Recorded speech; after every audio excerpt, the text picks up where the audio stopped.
Hello दोस्तों, मैं विनय कुमार उपदेश पॉइंट यूट्यूब चैनल पे आपका स्वागत करता हूं। और जैसा कि कल मैं आप लोगों से कहा था कि संसाधन चैप्टर थोड़ा सा बड़ा है तो एक वीडियो में ये आएगा नहीं, तो मैं इसका पार्ट 2 लेके आज आया हूं। और इसमें कल जैसे मैंने आप लोगों को कहा था कि इसमें ये संसाधन में पर्यावरण के बारे में तो हम कुछ बात किए थे, लेकिन और भी कुछ बातें इसमें रह गई थी, जो कि पर्यावरण सम्मेलन। और ये पर्यावरण सम्मेलन जैसे कि प्रथम पृथ्वी शिखर सम्मेलन जो कि 1972 में स्टॉकहोम में हुआ था, और इसमें विभिन्न देशों ने भाग लेके पर्यावरण के बारे में, पर्यावरण को सुरक्षित रखने के संबंध में विभिन्न देशों ने मिलके इस पे चर्चा की थी। और ये 1972 में, और उस दिन तारीख 5 जून था, तो उसीलिए उस दिन से प्रत्येक वर्ष हम लोग 5 जून को पर्यावरण दिवस मनाते हैं। तो ये अगर आप लोग से कोई पूछे, इसमें ऑब्जेक्टिव क्वेश्चन भी बन रहा है कि पर्यावरण दिवस कब मनाते हैं, तो इसमें जाहिर सी बात है कि इसमें स्पष्ट है कि 5 जून 1972 से हम लोगों ने प्रत्येक वर्ष, अगर हम बात बोले तो पूरे विश्व में प्रत्येक वर्ष विश्व पर्यावरण दिवस मनाया जाता है।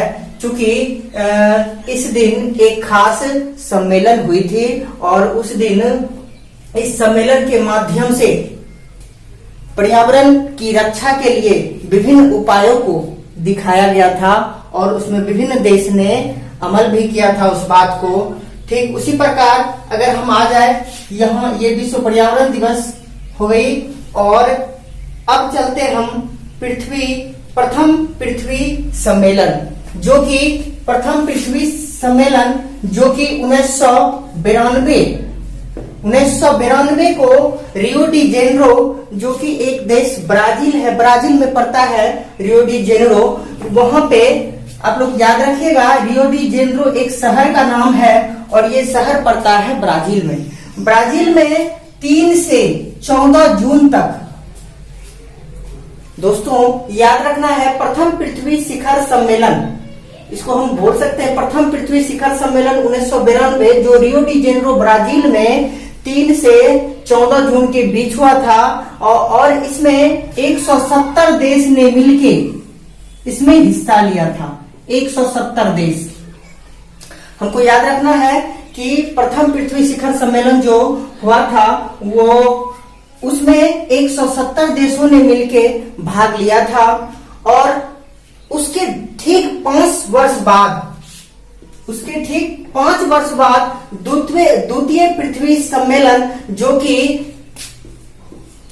1997 को 23 से 27 जून के बीच हुआ था, इसमें भी विभिन्न देशों ने मिलके भाग लिया था और पर्यावरण के बारे में चर्चा की थी। और इसको एक बात, ये द्वितीय पृथ्वी सम्मेलन को +5 के नाम से भी जाना जाता है।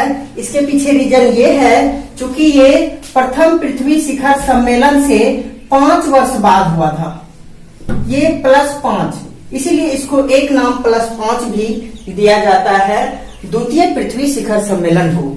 तो द्वितीय पृथ्वी शिखर सम्मेलन याद रखना हमको, जो 1997 में हुआ था 23 से 27 जून में, और इसको +5 के नाम से भी जाना जाता है। और ये तृतीय, अब चलते हैं हम तृतीय पृथ्वी शिखर सम्मेलन, जो कि 2002 में, ये भी रियो डी जेनेरो ब्राजील में हुई थी। 2002 में तृतीय पृथ्वी शिखर सम्मेलन, ये भी ब्राजील में हुई थी। इसमें भी विभिन्न देशों ने हिस्सा लिया था और पर्यावरण के मुद्दे पे चर्चा की थी, जिससे कि जिसमें पर्यावरण को कैसे सुरक्षित रखा जाए और हमें उसको कैसे सुरक्षित रखना है, इसके लिए विभिन्न देशों ने मिलकर इसमें भाग लिया था। अब चलते हम इस बीच में 1997 में एक क्योटो सम्मेलन भी हुआ था, जो इस सम्मेलन का संबंध भी पर्यावरण से ही है। पर्यावरण को सुरक्षित बनाए रखने के लिए एक क्योटो सम्मेलन हुआ था, जो 1997 में, इसमें 159 देशों ने मिलकर भाग लिया था। तो दोस्तों, इसका हमको ईस्वी याद रखना है, ये बहुत इंपॉर्टेंट है। ये इसका ईस्वी याद रखना है। विश्व शिखर सम्मेलन, प्रथम पृथ्वी शिखर सम्मेलन, द्वितीय पृथ्वी सम्मेलन, तृतीय पृथ्वी सम्मेलन और ये क्योटो सम्मेलन जो कि 1997 में हुआ था। इसमें 159 देश ने भाग लेके और पर्यावरण के मुद्दे पे चर्चा की थी। इसी बीच पर्यावरण से संबंधित एक लेखक ने अपनी पुस्तक स्मॉल इज ब्यूटीफुल नामक एक पुस्तक, इसके लेखक हैं सुमेसर। इसका आपको नाम याद रखना है, सुमेसर। ये एक लेखक है जिन्होंने स्मॉल इज ब्यूटीफुल नामक एक पुस्तक लिखी और इसमें महात्मा गांधी के विचारों का वर्णन किया है। जैसे महात्मा गांधी के विचार थे कि पर्यावरण को सुरक्षित बनाने के लिए उन्होंने कुटीर उद्योग को ज्यादा मान्यता दी थी, न कि बड़े उद्योगों को। तो महात्मा गांधी का कहना था कि अगर हमें पर्यावरण को सुरक्षित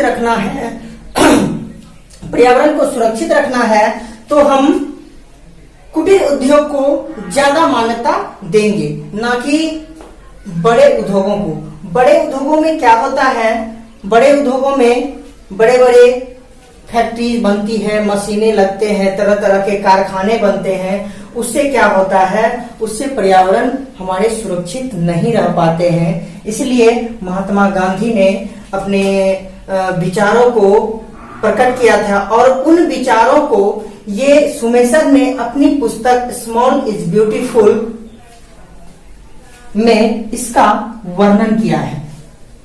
ठीक है दोस्तों, तो पर्यावरण के बारे में हमको इतना याद रखना है। इसमें जो इम्पोर्टेंट है वो है पृथ्वी सम्मेलन। और ये क्यों, हालांकि अभी भी पर्यावरण के लिए अनेकों संस्थाएं काम कर रही है इसको सुरक्षित रखने के लिए। जैसे कि हमारे पर्यावरण बहुत ही प्रदूषित हो गया था, आप लोगों को पता है। इसका मेन वजह है पोल्यूशन, जनसंख्या इसका मेन वजह है। जनसंख्या, जैसे कि हम जानते हैं, दिन प्रतिदिन जनसंख्या बढ़ रही है। क्योंकि हमको ये बात पता है कि भूमि तो जितना का उतना ही है, पृथ्वी जितनी बड़ी थी वो आज भी उतनी ही बड़ी है, लेकिन इसमें रहने वाले जनसंख्या आज दिन प्रतिदिन मल्टीप्ले के रूप में आगे बढ़ रही है। तो इसके कारण हमारे पर्यावरण जो है ये बहुत ही दूषित हो रही है। और उससे बचने के लिए एक प्रभाव आप लोगों को हम बताते हैं कि जैसे अभी आप जानते हैं कि लॉकडाउन का समय है, तो अभी पर्यावरण इतना स्वच्छ हो गया है कि जो चीज हमको पहले नहीं दिखता था वो अब दिखता है। उदाहरण के लिए, अपने घर से अगर कहीं पहाड़ है, अगर 200-400 किलोमीटर दूर कुछ बड़ा पहाड़ है, तो यहाँ से हम उसको साफ साफ देख पाते हैं। इसका रीजन ये है कि अभी वातावरण स्वच्छ है। वातावरण स्वच्छ होने के कारण ही हम उन्हें साफ साफ देख पाते हैं। यही चीज पहले क्यों नहीं हो रही थी। अगर ये बात क्वेश्चन आ जाए यही चीज पहले क्यों नहीं हो रही थी, तो जाहिर सी बात है उस समय वातावरण शुद्ध नहीं होने के कारण उसे हम साफ साफ देख नहीं पाते हैं। और एक चीज अगर हम ले लें, जैसे गंगा की बात करें, गंगा, हालांकि गंगा को शुद्ध करने के लिए सरकार के द्वारा अनेकों योजनाएं चलाई गई, बहुत सारा पैसा भी खर्च किया गया, लेकिन उसका हद तक सही भी हुआ था, लेकिन उस तरह सही नहीं हुआ था जैसे कि होना चाहिए।